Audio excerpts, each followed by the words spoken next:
Views expressed on this program are those of the hosts, guests, and callers, and are not necessarily those of this station, its management, or other advertisers. You're listening to Transformation Talk Radio.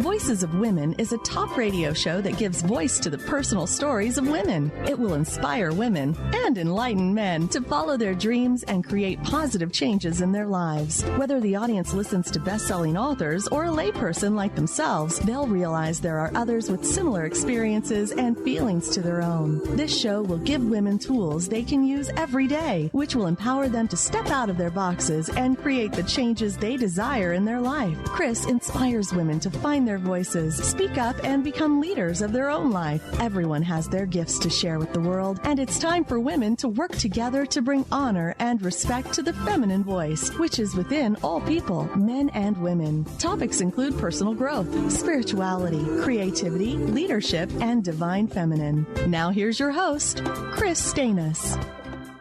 Welcome to Voices of Women. I'm Kris Steinnes, founder of Women of Wisdom, and I'm hosting for the Dr. Pat Show today. And I want to wish everybody happy solstice this week, happy holidays for all the variety of holidays we have. We have a great topic today of enough, and I think that's perfect for the longest night of the year tomorrow. You know, it's time to go inside, reflect on your life, and so we may give you some insights in what you may find yourself needing to or wanting to focus on.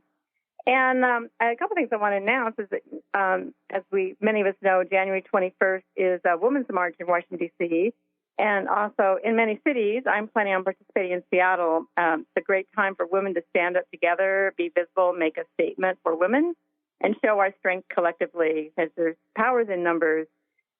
January 20th, I am putting on a mindful meditation for women and men who support women to prepare for the Women's March in Seattle. It's going to be at Amazing Grace Spiritual Center, Friday night, 7 p.m. If you're interested, you can email me at womenofwisdom.org for more information.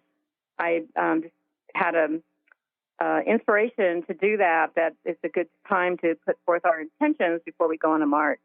And I just want to share many of you know that our 25th annual Women of Wisdom Conference is February 16th to 20th, and we invite you to come be with us, share your stories, be a witness for others, and we gather to express what's important for women and how we can support each other.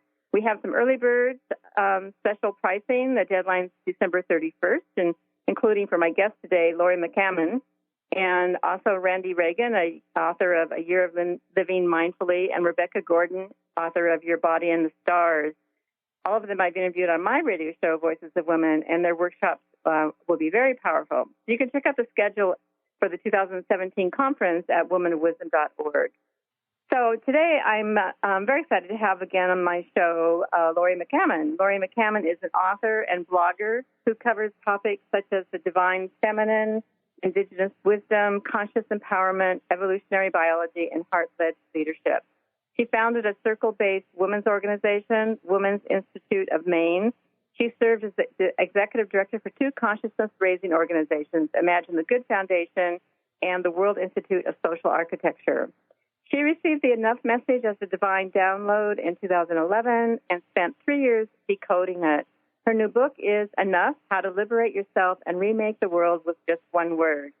And she has presented this Enough message at the United Nations Commission on the Status of Women in 2013 and 2014. And she will be in Seattle at the Women Wisdom Conference, giving a talk Friday, February 17th, and that's open to men and women, and a workshop for women on Enough, a deep dive into the true essence of self, and that's on Saturday, February 18th, and that's all at the North Seattle College. So welcome, Laurie. Well, it's wonderful to be here with you, Kris. Yeah, so I'm going to start with you telling your story about how this divine download happened for you. Okay, well, sure. I think we all get divine downloads during our lifetimes. Many times we have some kind of intuition about something being right for us, or maybe we're in meditation and get a message that is that feels super right inside, a direction to go, something to do. So when the enough message came, it was the first time that has happened to me when I was with someone. And so I was with another woman that I'd done some workshops with at the UN, and we were having lunch, and this download just came, and I now call it the enough message. It was very simple, but what it made me do is really question if our relationship with this word enough is the right relationship to have. In other words, that almost all the ways we think about this word enough and think about ourselves in relationship to that word enough is in the negative, that we aren't enough, that there isn't enough to go around, that we're not worthy of having enough. And all these sort of disempowering relationships that we have with this one word, and then how that one thing, that one relationship with the word enough, kind of trickles down into absolutely every institution, everything that we see in our world is based on this flawed idea that there isn't enough. So I took that as a big question to be explored and reverse engineered it in a way through science, quantum physics, through emerging technologies, through all these emergent social movements that are happening, all these different ways, psychology, archetypal psychology, systems theory. And what I got was a picture that was telling me that humanity has it wrong. Our relationship with this word enough is not really reflecting accuracy about what the world, the universe, how it really is. So the reason why I think this is coming up for us now is because humanity is really ready to be done with this never enough story. And so it's a really exciting process to see how it seemed to make sense of so many things that never made sense to me before, and it simplifies everything. So that's basically what happened, and that's what my book's about. Mm-hmm. Well, we're going to dive more deeply into the whole aspects of it. And so what you're talking about is it's a mentality of, that has impacted us. And it's almost like a programming, like we've been programmed since we were very young to have these and it comes in different ways for different people, and we'll go into that. But I'm most curious, I'd love for you to start out talking about why you think women are more affected by this I am enough message than men. Well, I do. I think, I know for me, it happened when I became a mother. And there's so much on a woman when motherhood comes into your very full life. And we're still told we have to be it all and do it all. And we get these messages of being in service to others all the time. And while this idea of, to be a good mom, to be a good wife, to be a good citizen, to be a good daughter, all these ways in which we have these roles set out for us, these high standards about what we should do. And rather than kind of trying to balance out all those roles and being gentle and good to ourselves and saying, well, gee, there's only so much for me to go around, good enough would be good enough, we tend to carry all these tapes about our inadequacy and our inability to really cope with a load that is inhumane. It's so large to try to do all these roles and juggle all these things. So I do think that we as women experience it differently also, of course, because the patriarchy is what has created our current culture. It's very skewed towards a man's point of view. So women as the alternative point of view or the lesser sex, so to speak, we feel that we're not enough, that we have to, stretch ourselves to be more like men in order to be successful, to be respected, rather than to look at what makes us different than men and in what way does our society really need the balance of the feminine in order to grasp its wholeness and to really reach its full potential, So it's very confusing, but we feel the pain more, which is an opportunity, I think, because we aren't as embedded in that old patriarchal model we, I believe, are going to be the first to kind of get out of it and lead in a new direction.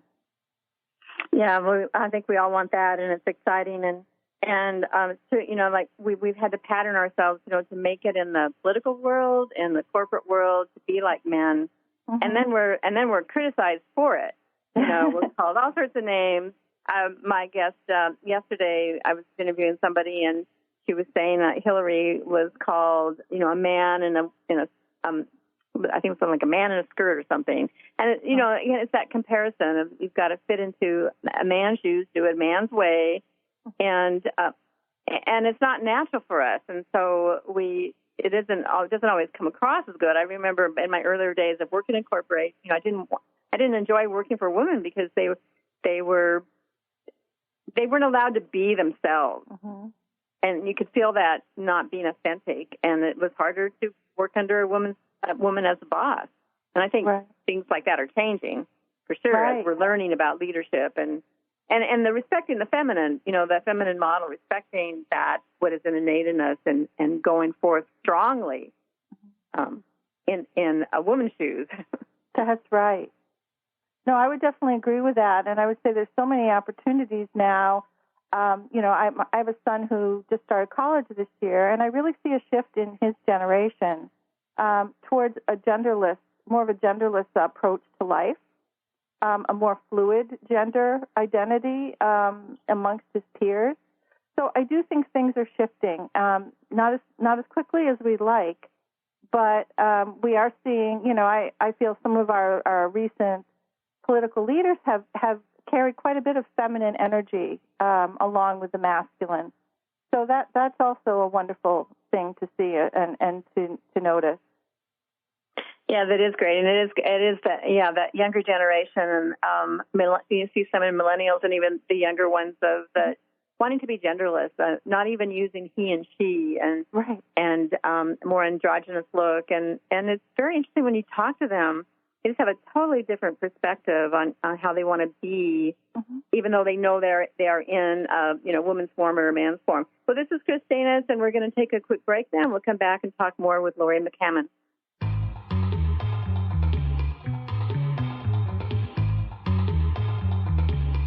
Dig.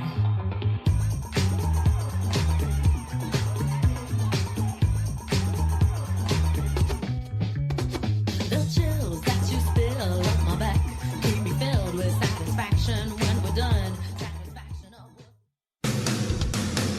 Transformation Talk Radio is dedicated to the education and awareness of Lyme disease. Hey, everybody. Welcome back to Lyme Talk Radio. I'm Dr. Pat, joined here by Dr. Nusheen Darvish. Dr. Pat Basili and Dr. Nusheen Darvish will be bringing the most innovative, groundbreaking information, research, treatment innovations, and stories from those it affects every day. I'm so excited to be talking about this. We have so much to share. Dr. Darvish and I are planning to do is connect the dots. People suffering with all sorts of chronic diseases, it's time. It is time for them to transform. Tune into Lyme Talk Radio and help keep our mission strong. For the loyal listeners out there that have been listening to this incredible show on Lyme disease, we are not going to let you down. We're going to come through stronger and enrich the platform for Lyme disease awareness through Lyme Talk Radio. The message will continue, the conversations will become stronger, and the healing epic. Are you feeling stagnant or blocked in your love life, career, health, or finances? Experiencing difficulty focusing or setting and achieving goals? Tune in to Spiritual Diagnostics Radio with psychic visionary healers Carol Dorian and Suzanne Evans. Discover the cause and effect of unwanted patterns in life. Tune in every Tuesday at 12 p.m. Pacific on Transformation Talk Radio. For more information, visit spiritualdeed.com. Introducing the Lucid Planet, a digital gathering place featuring cutting-edge, high-vibrational content that will empower and inspire you to become the greatest version of yourself. Visit the Lucid Planet today to stimulate your mind, body, and soul as you connect with a global community of like-minded people. The Lucid Planet is edited by renowned psychologist and author Dr. Kelly Neff, who is here to help you cope with anxiety, connect to your higher purpose, uncover your true passions, and live your dreams.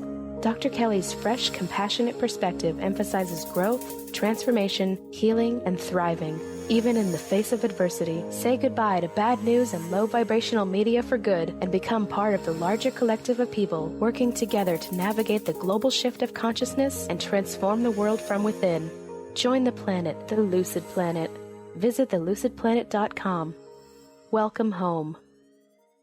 On the cutting edge of the new mainstream, Christine Upchurch is passionate about bringing together science, psychology, and spirituality in a way that can be applied to our everyday lives for true transformation. The Christine Upchurch Show, stellar conversations to illuminate your journey, engages some of the most outstanding visionaries on the planet in lively dialogue to inspire you to become that bright light you're meant to be. Join Christine every Friday at 11 a.m. Pacific Time on KKNW, AM 1150, and Transformation Talk Radio.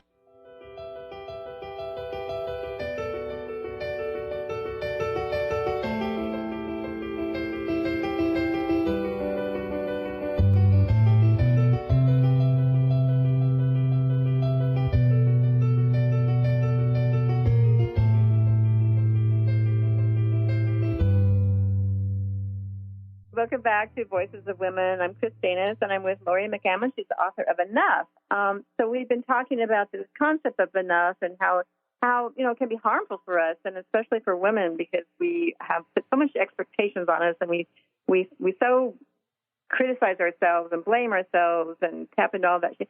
So I want to talk in this segment, about what are the never enough habits, what some of them are, and perhaps maybe Laurie, you could share what you think one that might be the most harmful that stops us from living our life on purpose and with passion. Well, gosh, they all are damaging in various ways, but I think, maybe the first one would be neglecting self-care. I mean, this idea that we aren't worthy of our own self-care and our own time because we feel so pulled in many directions. And it's important to look at these habits that we've developed, including neglecting our self-care, as where's the root of them? Where did these ideas come from? Where did these habits come from? What's the underlying message behind it? And so if you look what's behind self-care, you're going to see several never enough messages behind it. So one might be that I'm not good enough to be worthy of taking the time off for that care, that, I shouldn't need that. If I were better, I wouldn't need to spend time recharging my batteries. There's something wrong with me that I can't do it all, Another message, a never enough message behind it would be that, other people will see me as selfish if I take some time off for my own self-care. And that's feeling like we have to compare ourselves to some kind of standard that is completely unrealistic, that we're always falling short of, that, we are so in need of being seen as being a good wife, a good mother, a good worker, all these things, that becomes our reference point for what we allow ourselves to have or not have. And then the third never enough message, I think that's hidden behind neglecting our self-care, would be this idea of testing others. In other words, we don't love ourselves enough, so we test others. Do they love us enough? If they see us, neglecting ourselves in service to them, will they notice and rescue us? It's sort of this victim mentality of, if somebody rescues me, they love me and I'm lovable. And what we see is, again, this is a backwards relationship with this word enough, where we feel we have to earn it by overachieving. We have to earn it by spending all our time and effort on other people and not on ourselves. Oh, yeah, that's interesting, that we have to earn it. That whole thing is it's kind of built, it's almost like our corporate structure, that interesting, that pattern that comes on us even at a young age, that we have to earn our way through life. You have to make money, you have to go get a job, you have to be successful, and all about earning, and then that plays into earning even just the right to have self-care. Right. It's interesting. So Yes, and it is important. It's something that women, we spend a lot of time taking care of others, and I think it really plays with that deservability, that we deserve it for ourselves, and it's really important. And you mentioned it, important that we look at what's behind, what's the feelings behind when we don't take care of ourselves. Right. And it's about, to me, the theme that sort of unites all of these habits, other than that we're orienting towards a never enough message, never enough self-image, is that we've bought those messages as reality. So we've lost our curiosity about where did it come from and is it really true?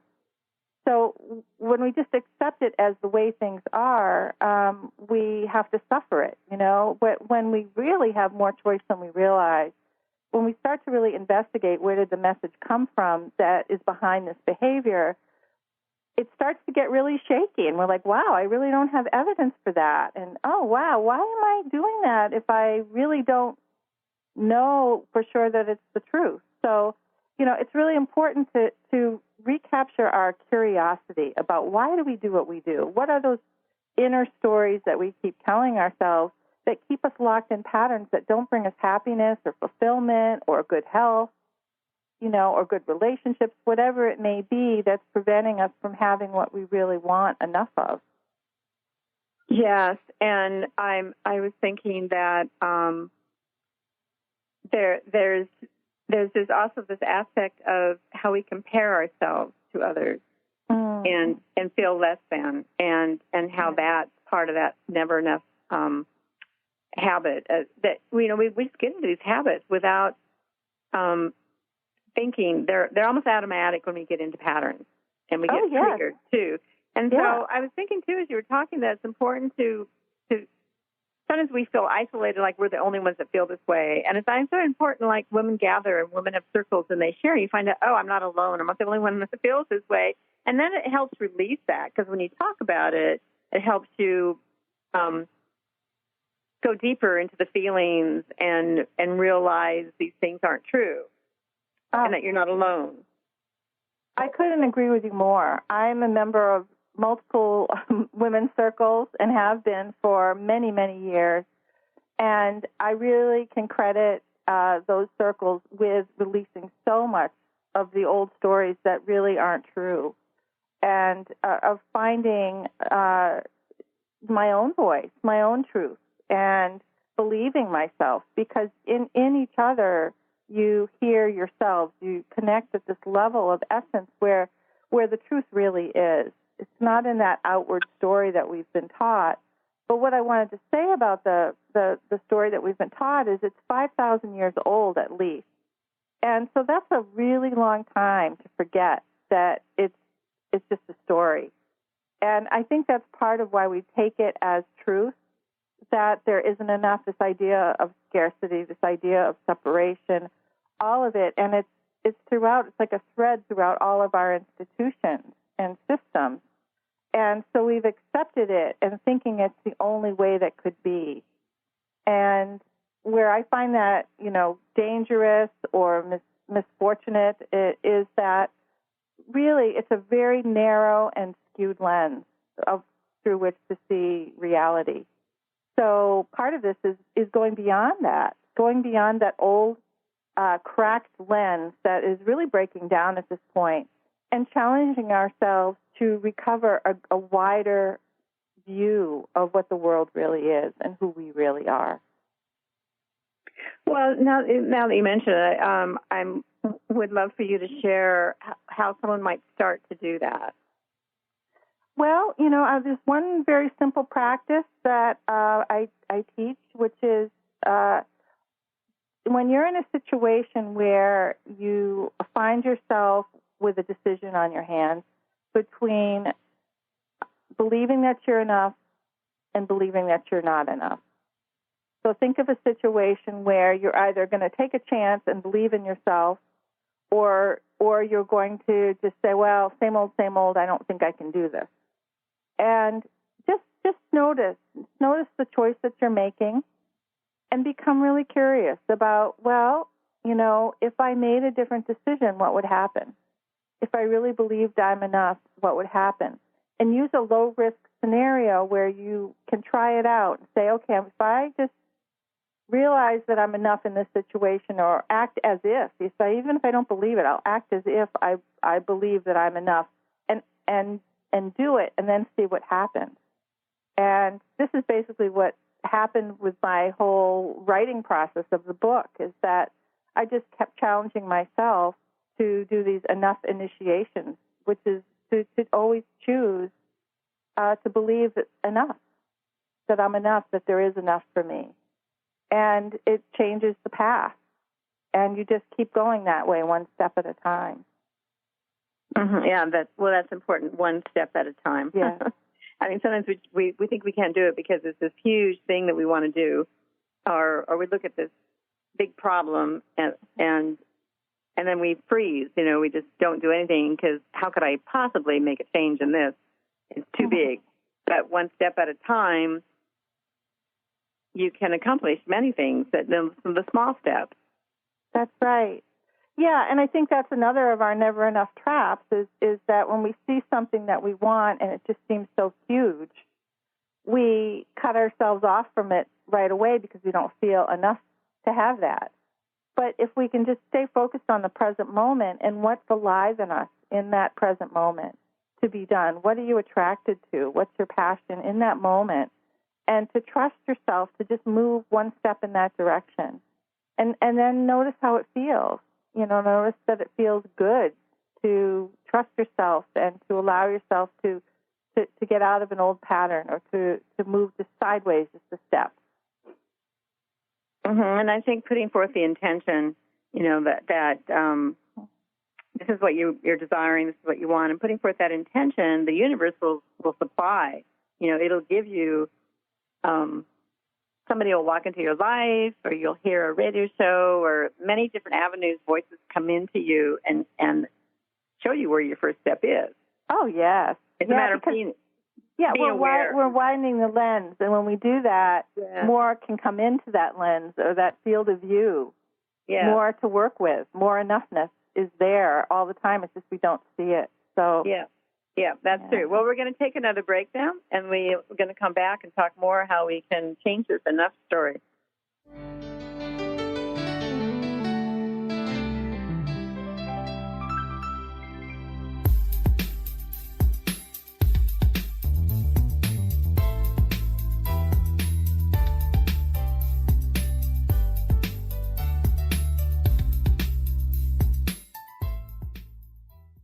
Kris Steinnes is a spiritual leader and healer and teaches a course on how you can transform your life through a meditation and healing system that will manifest your spirit's dreams. She manifested the Women of Wisdom Conference, the Women of Wisdom book, and this radio show. And she can show you how to change your life too. Are you ready? Visit the website and contact her at voicesofwomentoday.com. That's voicesofwomentoday.com. Wow. Hey, everyone. Welcome. Welcome to the Dr. Pat Show. This is Talk Radio to Thrive By. I'm telling you, I got to pinch myself some days, because when each of us gets called to do something that we so not thought was in our wheelhouse to do for a purpose that's so much greater than us, we get to show up and shine. If you would like to show up and shine on the Dr. Pat Show as a co-host or sponsor, send us an email to inspire@thedrpatshow.com. If you're one of the millions of Americans suffering from anxiety, you probably know how powerless and out of control this emotion can make you feel. This is why it is so important to remember that anxiety is created by your mind, which means that you can learn to use your mind to uncreate it. Hello, my name is Dr. Friedman Schaub. My award-winning book, The Fear and Anxiety Solution, provides you with a step-by-step breakthrough process to understand and resolve the root causes of your anxiety and build a solid foundation of confidence and inner peace. If you're ready to take your power back, visit thefearandanxietysolution.com. That's thefearandanxietysolution.com, or call 866-903-6463. That's 866-903-MIND. Have you felt a lot of fear and self-doubt in your life where you feel like you never know what's right for you? As a result, maybe you've made yourself invisible or haven't fully put yourself out there. Hi, my name is Deb Acker. In addition to being the host of Truth Talk Radio, I'm an intuitive life coach and energy healer. I clear energy blocks to all areas of life, including stepping into your power to be confident and visible in your relationships and the world. Did you know fear, self-doubt, feeling invisible, and not feeling comfortable to put yourself out there are all linked to not being in your power? What if you could always feel powerful and on purpose at all times? I used to spend a lot of time hiding in fear and self-doubt. Now I'm not afraid to put myself out there on a bigger scale, and most importantly, I know what's right for me in every moment, and I take action accordingly. On the other side, I now help others with this, and if you're ready to be powerful and confident and let go of the fear that holds you back from a bigger life, I'd love to gift you with my pattern identification session. Simply contact me on the contact page of my website, DeborahAcker.com. That's DeborahAcker.com. And let me know you heard about this gift through Transformation Talk Radio. I look forward to connecting soon.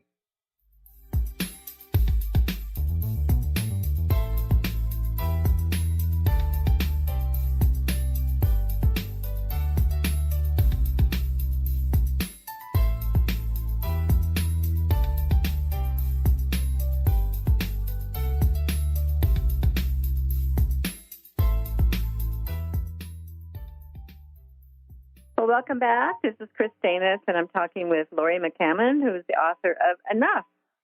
Laurie, can you share your website? And perhaps you have, things there to offer people, or? Mm-hmm. Yes, I do.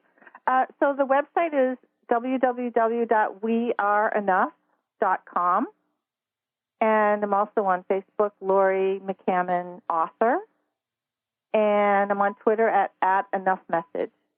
And yes, there's a whole bunch of freebie stuff on my website. You can watch a meditation video. You can download a free mini guidebook that goes along with my book. And you can find out about all the things that I'm doing. And there's a blog on there as well, lots of articles. And there's a quiz as well. So there's a whole bunch of cool stuff on there.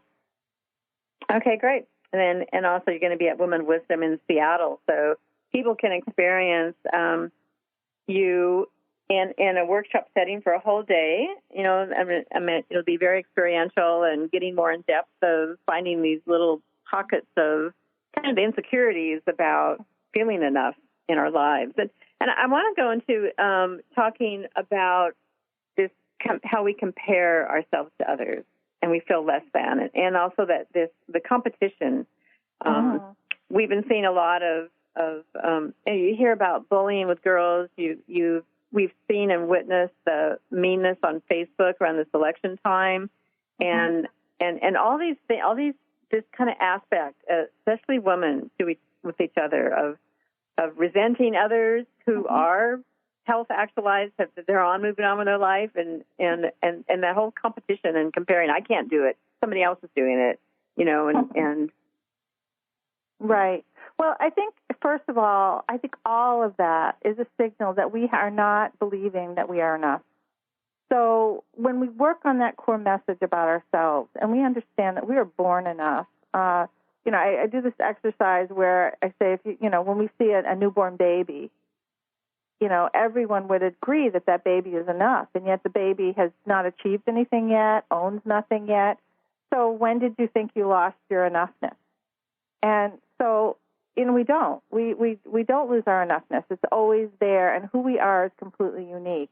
So when we lose track of the fact that we are precious and unique, we're apt to always be looking outside of ourselves to feel good about ourselves. And the way we do that is we shame or blame others in order to elevate ourselves, or we criticize what we see, or we get angry or frustrated or jealous when somebody else is doing something similar to what we're interested in. And really, all of this is such a crying signal from within your soul that says, pay attention to your enoughness. Like, really understand and appreciate your divine gifts, how unique you are, how you are the only person on this planet who can live your life and bring the gifts that you came here to bring. Because, yes, there's lots of people out there doing things similar to what you may want to be doing, and you may not have self-actualized it yet. Maybe the timing isn't right. Maybe you haven't trusted yourself or felt you're enough yet. All of these things, are signals, I think, to put us back on our path towards who we really are and what we came here to do. Because I really believe that we all, every single one of us, have come here with enough of everything we need to achieve what we came here to achieve. And it's so easy to get distracted. And one of the ways we get distracted is by comparing ourselves to others. And I have to say, when I was writing my book, I intentionally stopped reading other people's books because I knew that this world is loud, and it's so easy to get distracted, to get jealous, to get insecure when you are comparing yourself to other people who are out there already. So put it away, really hear your own voice. If you spend the time really honoring what wants to come through you, what's your passion, what are your divine gifts, and give that the attention it needs, jealousy turns into finding mentors. Like, you find someone who's self-actualized in a certain way that you haven't yet, and you learn from them. You partner with them. You find out more about how did they get there and what kind of effort does it take to self-actualize this kind of thing. So, we lose an opportunity when we go into jealousy, resentment, shaming or blaming somebody else that we're jealous of or that we want to elevate ourselves against. Really, all of this is a signal that we need to turn within, to honor ourselves, to appreciate and notice the person that wants to come through us, and actualize into the world. Yeah, and it's not, it's not us against them. It's cooperation and co-creating and finding people of like mind. You may think, well, she does this too. How could I possibly do this? But, there's partnerships and there's wonderful collaborations that can happen that I find more exciting than if I'm just by myself. Absolutely, and I'll just tell you about one that I'm currently doing. I love working in a team setting. In fact, it was really hard for me to go into the solo space that I needed to do this book. So I knew I had to bring my own gifts forward, because I think once you do, then you're more apt to participate with a real open heart with other people. So we are developing this guidebook, and I'm doing it with 8 other women from across the world. And we've been working on this for like a year and a half or so now to do a companion guidebook to the Enough book. And it has been the most wonderful process. We love each other. We respect each other. The gifts combined are so much more than any one of us could bring forward alone. We have a sense of community and resiliency that comes from really being able to get to this we space. We call it the we space. But the prerequisite, the sort of like the price of admission, is to really feel that you are enough, and you don't have to borrow that enoughness or compete with other people. It's within you already, and when you combine with other people who know that, it's the world we all know is possible. That Charles Eisenstein says, the more beautiful world that our hearts know is possible. It's really possible to do that with other people who understand that this is really how co-creation works. Yeah, that seems to tie in with something else that you shared with me about that there's this old never enough story, that we're creating a new story of enough, and it has timing with the planetary transition, that we're being called into this new pattern. I'd love for you to talk about that. Yes, sure. When I was doing my research, one of the places where it was, to me, most fascinating is when I went into systems theory and I understood sort of the bird's eye view of humanity's path through growing consciousness. And, how we basically go from this infant stage of being completely dependent on Mother Earth to provide what we need, to the childhood phase in which we learn how to repeat what she does, such as, agriculture, for example, and other technologies that we've, been really good at doing. And then we've come upon this phase, which we're still in now as a world culture, this adolescent phase, which is very self-oriented, very short-term oriented, very into fads and surfacey things. And what is so exciting to me is that systems theory is applicable to everything, including humanity's growing evolution, consciousness of evolution. So what always comes after adolescence is adulthood. And we are already seeing evidence of people who are ready to embody a more adult way of relating to the world. They see things from a global perspective. They're ready to take responsibility for solving problems of the world, for helping their fellow human beings, for caring for the environment. And I look at like Standing Rock, for example, and it's a perfect example of what that is, that adulthood phase where you're standing your ground. It's not an us versus them. It really is, I am standing for the truth of our global reality and future generations. So this is, truly what's exciting, and it's really being called from us, each of us, to really step out of that old never enough story, which saw ourselves as separate from everybody else, in competition with everybody else. And that's actually extremely disempowering, as is the hero-victim paradigm that we've been growing up through, because it keeps us separate. It keeps us in separate roles. And, we really meet at this deeper level of our essence selves, of our humanity. And so that's what we see, like at Standing Rock, with the veterans coming out and the tribes uniting from all over the world, and, various other people who are coming in and helping and supporting. So I think it's really incredible that we are seeing this breakthrough to a whole new paradigm, this adult version of what we can be as a humanity. Yeah, I think that's a big inspiration that's going to move a lot of social activism to a whole new level. I have a friend there, and I interviewed her. She'll be on my show on December 30th. She's been there since August, working in the medical area, and amazing stories. We're going to take another break, and we'll come back shortly and talk more with Laurie McCammon about the story of Enough.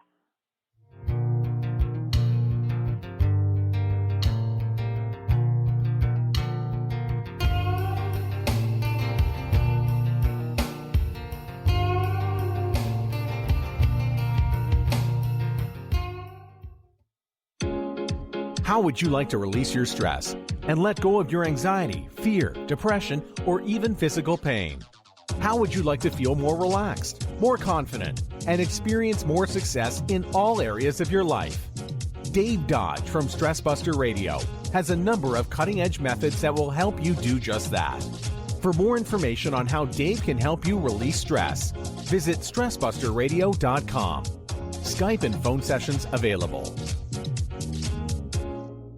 Tune in to The Jen Royster Show, intuitive guidance to inspire your life, each Thursday at 8 a.m. Pacific and 11 a.m. Eastern on TransformationTalkRadio.com. This amazing show is an inspirational hour that will take you on an epic metaphysical journey to discover the spiritual approach to life's greatest challenges. Dr. Jen is an internationally known intuitive counselor, spiritual teacher, and energy healer. Call in for intuitive readings and visit JenRoyster.com for more information.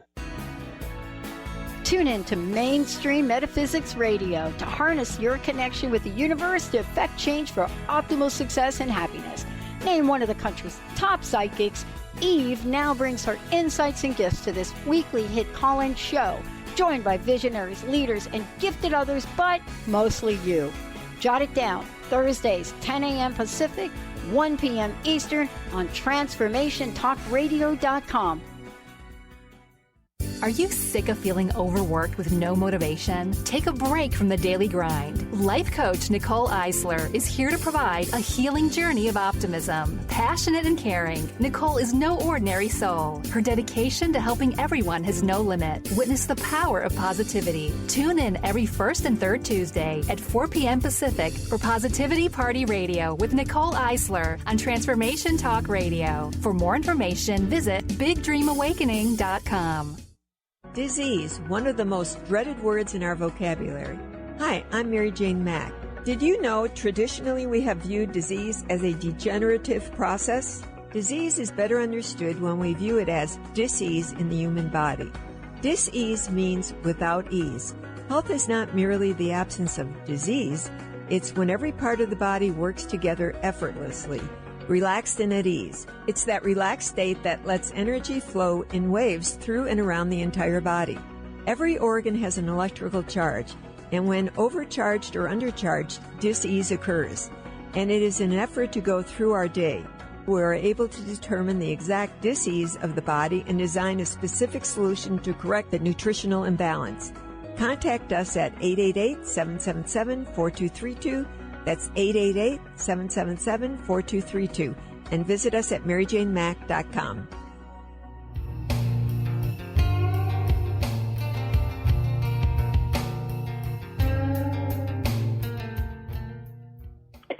Well, welcome back to Voices of Women and Dr. Pat Show, actually. I'm talking with Laurie McCammon. And we sort of ended talking about the power of people working together, you know, Standing Rock, and that impact of that they're protectors rather than protesters is amazing. And people coming from actually tribes that have been at war with each other for hundreds of years are coming together to work, you know, just for the purpose of protecting the water. It's so powerful, and it's such a.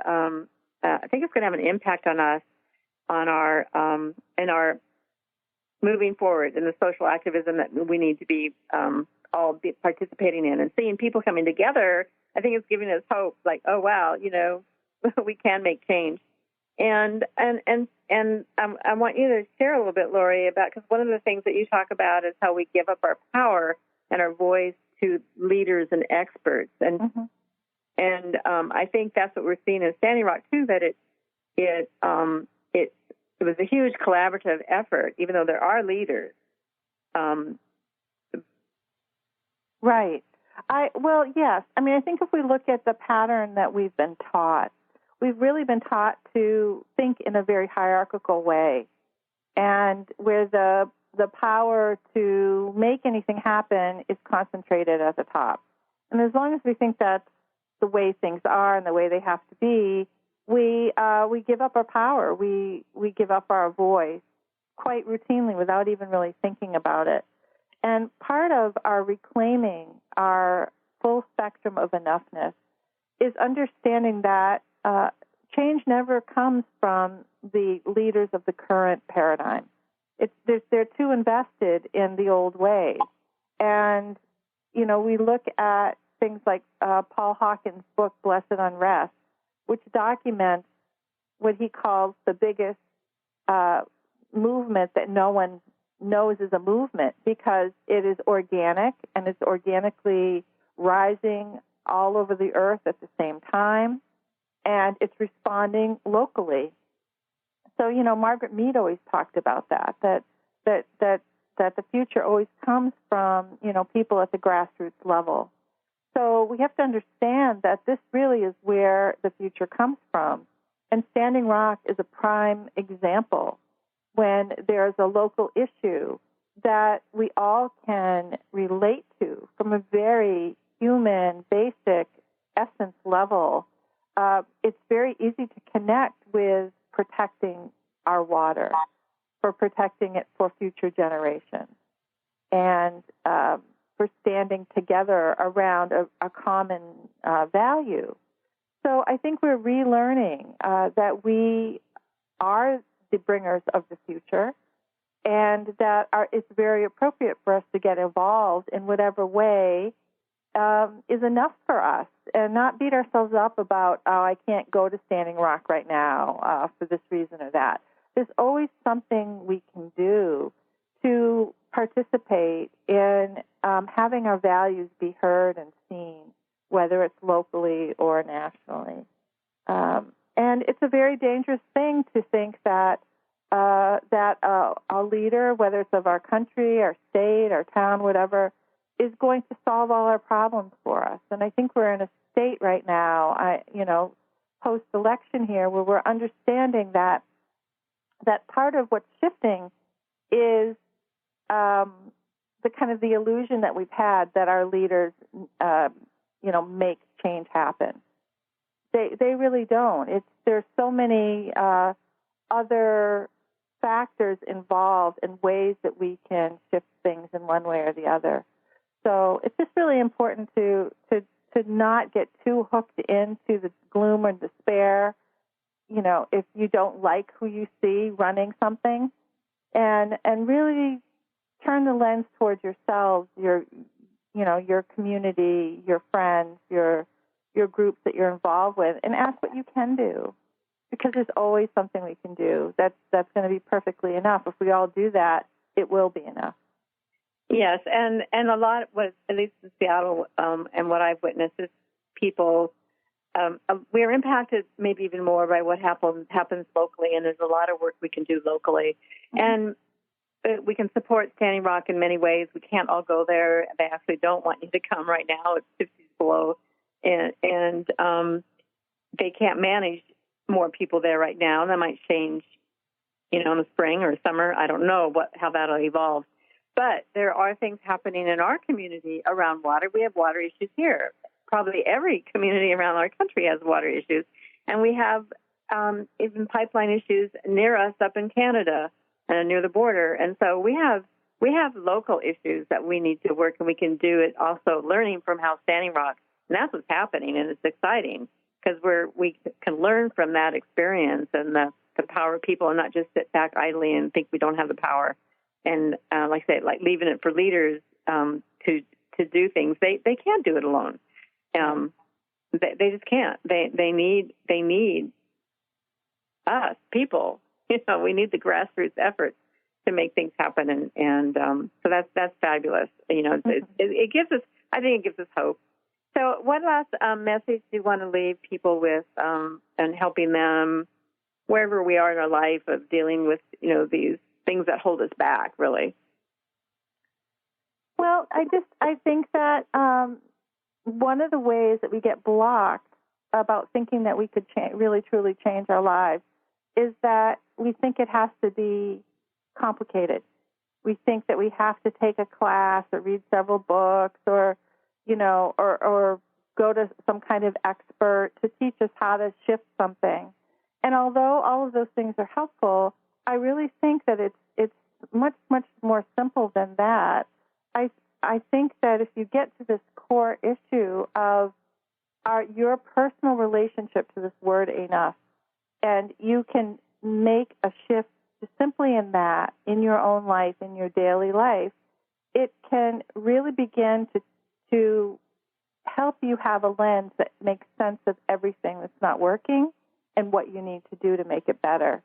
And it becomes sort of self-evident, so that you don't need to go to an expert to tell you how to fix something or do something to make your life better. You actually realize that you have all those answers within you.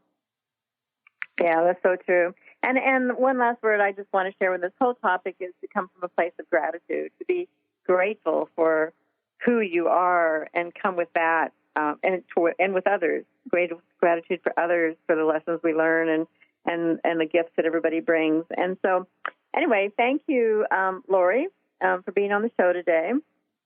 Oh, thank you for having me. I'm really looking forward to coming to the WOW conference. Yeah, so Laurie will be speaking. She has a keynote talk on Friday, February 17th, open to men and women. And that's the transformative power of enough is her topic for that talk. And then a workshop Saturday, February 18th, Enough, a deep dive into the true essence of self. So if you really want to explore this topic, it'll be very experiential with a great group of women. Come join us. There's an early bird special price that runs through December 31st. And we'd love for you to join us at the conference. It's our 25th year, so it's a very special event that we're putting on this year. The whole schedule's online. You don't have to come. It's not a conference where you pay one fee and you're there all weekend. It's everything is individually priced, and so you can come to an evening, you can come to one workshop, you can come to several things. It starts on Thursday night, ends on Monday, which is President's Day. That's a holiday, so a lot of people do come on Monday. And check out the schedule at womenofwisdom.org. Just look for the 2017 conference and the event schedule. And it's a life-changing. It's an amazing experience to be at Women of Wisdom. It's been life-changing. We've had thousands of people come through the years. I've said 25th year. It's hard to believe. We also have other special guests of Nikki Scully and Normandy Ellis doing an Egyptian oracles workshop. And anyway, there's many events that will be going on. Carolyn Muir, who's the author of Tantra, The Art of Conscious Loving, gives a workshop February 17th.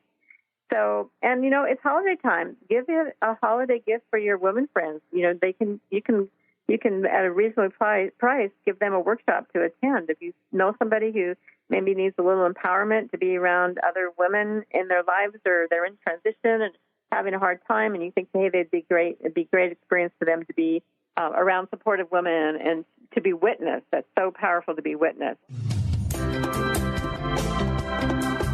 You've been listening to Voices of Women with Kris Steinnes. Tune in each Friday at 1 p.m. Pacific Time, 4 p.m. Eastern Time for Voices of Women Today, radio with Kris Steinnes.